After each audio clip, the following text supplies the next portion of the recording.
अंग्रेजन बहू और बेचारी भूली सास। माधवी अपने पति रमेश और अपने बेटे अजय के साथ रहा करती थी।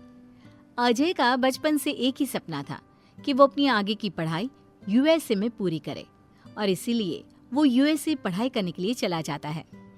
3 साल बाद जब वो अपनी पढ़ाई पूरी करके आता है तो अपने बेटे के आने की खुशी में माधवी उसकी पसंद के कई तरह के पकवान बनाती है और जब घर की डोरबेल बजती है तो माधवी अपने पति रमेश को कहती है, लगता है मेरा अजय आ गया है, आप यहीं बैठना, मैं दरवाजा खोलती हूँ। माधवी जल्दी से जाकर दरवाजा खोलती है तो दरवाजे पर अजय के साथ एक लड़की को देखकर वो अजय से पूछती है, ये कौन है बेटा? माँ, ये ग्रेटी है। हम दोनों यूएसए में साथ ही पढ़ते थे और अब ग्रेटी इस घर की बहू है। क्या बहू? अरे बेटा, तूने शादी कर ली और बताया भी नहीं। कम से कम अपनी माँ को बता तो देता कि तू अपने साथ इस घर की बहू लेकर आ रहा है। मैं बहू के आने की कुछ तैयारी तो कर लेती। कोई बात नहीं बहू, यही रुक, मैं अभी तेरे लिए पूजा की थाल लेकर आती हूँ। मॉम, आप अपनी ये फॉर्मेलिटीज बाद में पूरी कर लेना। I'm so tired right now. आजा डार्लिंग, अपना रूम कहाँ है? कोई बात नहीं बहू, तुम पहले आराम कर लो, तब तक मैं तुम्हारे लिए चाय बना कर लाती हूँ। ग्रेटी अपनी सास की किसी भी बात का कोई जवाब नहीं देती और अपने रूम में जाकर सो जाती है। कुछ देर बाद माधवी अपने बहू बेटे के लिए चाय नाश्ता लेकर उनके कमरे में जाती है, जहाँ ग्रेटी अपनी सास से कहती है, हाँ चाय, आ चाय। क्या हुआ ग्रेटी? अपनी मॉम को बोलो कि अब ये जब भी हमारे कमरे में आए तो नॉक करके आए। आपसे मैं ऐसा ही करूंगी बहू। वो तो आज ही तुम दोनों आए हो तो मुझे लगा थक गए होंगे, इसलिए जल्दी जल्दी मैं ऐसे ही चाय नाश्ता लेकर आ गई। वो क्या है ना, अजय जब भी बाहर से आता है तो आते ही चाय मांगता है, बस इसीलिए मैं ना ये चाय यहाँ रख देती हूँ, पी लेना, अदरक वाली चाय है। ये बोलकर माधवी वहाँ से जाने लगती है।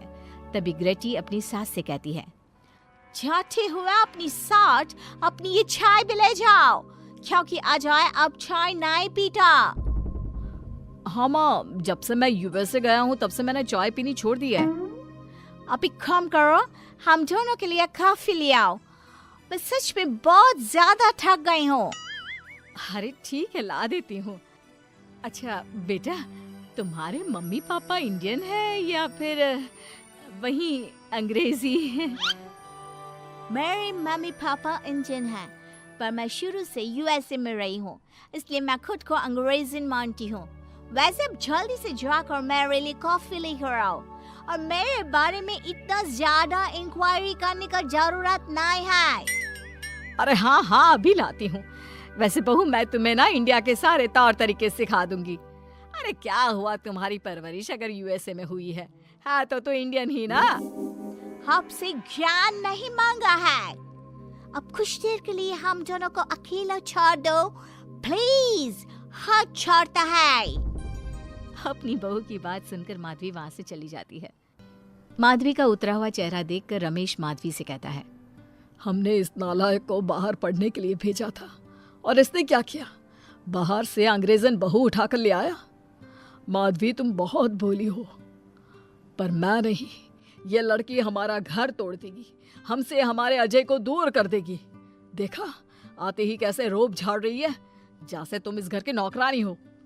तुम उसको बोलो कि तुम इस घर की मालकिन हो और उसकी सास हो, वो वही करे जो तुम कहोगी। अरे आप बेकार में ही गुस्सा हो रहे हैं।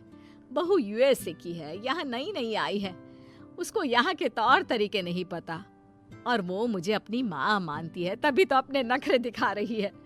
वैसे भी ना बहू बेटी दोनों बराबर ही होती हैं। माधवी, कौन सी बेटी अपनी माँ से ऐसे बात करती है जैसे तुम्हारी बहू कर रही है? मैं बस तुम्हारे कहने पर चुप हूँ, वरना मैं अपने बहू बेटों को आज ही घर से निकाल देता।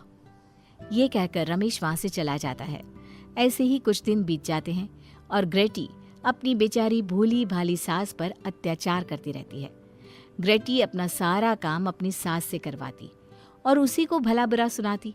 ऐसे ही एक दिन माधवी कपड़े धो रही होती है और ग्रेटी माधवी को सताने के लिए अपने सारे कपड़े लाकर उसे देती है और कहती है, मॉम्स, ये मेरे कुछ कपड़े हैं, जरा इन्हें भी धो दो। इतना बोलकर ग्रेटी तैयार होकर घर से जाने लगती है।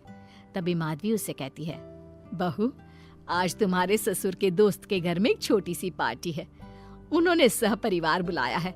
मैं चाहती हूँ कि तुम और अजय भी आज हमारे साथ वहाँ चलो और आज ना साड़ी पहनना।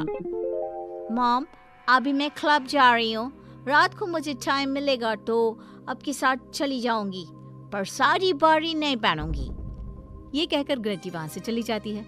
शाम हो जाती है। सब ग्रेटी के घर आने का इंतजार करते हैं और इस वजह से कोई भी पार्टी में नहीं जा पाता। इंतजार करते करते रात के 12 बज जाते हैं।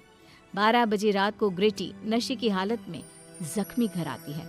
अपनी बहू के सर और हाथ पर लगी चोट देखकर माधवी परेशान हो जाती है और जल्दी से फर्स्ट एड का बॉक्स लाकर अपनी बहू के सर पर पट्टी करती है।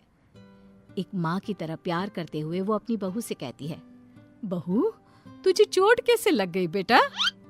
मैं घर आ रही थी, एक बाइक वाले से मेरी टक्कर हो गई।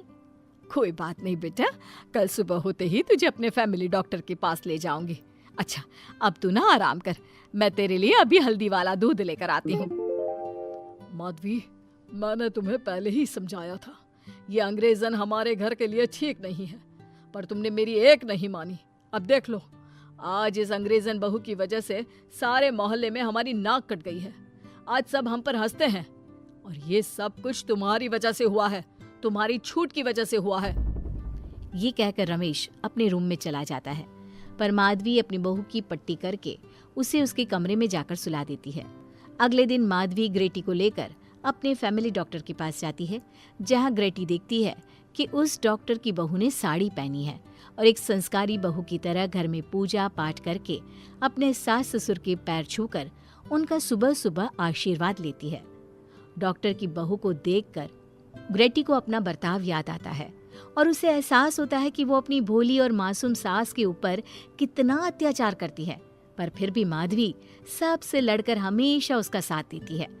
ये सब देखकर ग्रेटी को पश्चाताप होता है और कुछ देर बाद वो दोनों दवाई लेकर घर आती है। जब माधवी ग्रेटी को दवाई खिलाने के लिए उसके पास जाती है तो, मॉम, मुझे माफ कर दीजिए, मैंने कभी भी आपके प्यार को नहीं समझा, आप पर इतना अत्याचार किया, आपकी बेइज्जती की, आपसे घर का सारा काम करवाया। आपने मुझे कितनी छूट दी, पर फिर भी मैं आपके साथ इतना बुरा करती थी। और आज जब मैं नशे की हालत में चोट खाकर घर आई तो भी आपने मुझसे कोई सवाल नहीं किया, उल्टा आपने मेरा साथ दिया, मेरी सेवा की। आज जब मैंने डॉक्टर की बहू को देखा घर का काम करते हुए, अपने सास ससुर की सेवा करते हुए, तब जाकर मुझे एहसास हुआ कि मैं कितनी रॉन्ग थी। एक इंडियन होकर भी एक बहू के कर्तव्य से दूर रही और आपके ऊपर अपनी अंग्रेजी का रौब झाड़ती रही। मुझे माफ कर दीजिए सासू माँ। बेटा, अक्सर बच्चों से गलतियां हो जाती है। ऐसे भी सुबह का भूला अगर शाम को घर आ जाए तो उसे भूला नहीं कहते बहू। और मुझे बहुत अच्छा लग रहा है ये देखकर कि मेरी अंग्रेजन बहू कितनी समझदार हो गई है। जिसके बाद माधवी और ग्रेटी एक दूसरे को गले लगा लेती है और उसके बाद से ग्रेटी एक संस्कारी बहू की तरह रहती है और अपनी सास को किसी भी शिकायत का मौका नहीं देती। अपनी सास ससुर की बहुत अच्छे से दिल से सेवा करती है।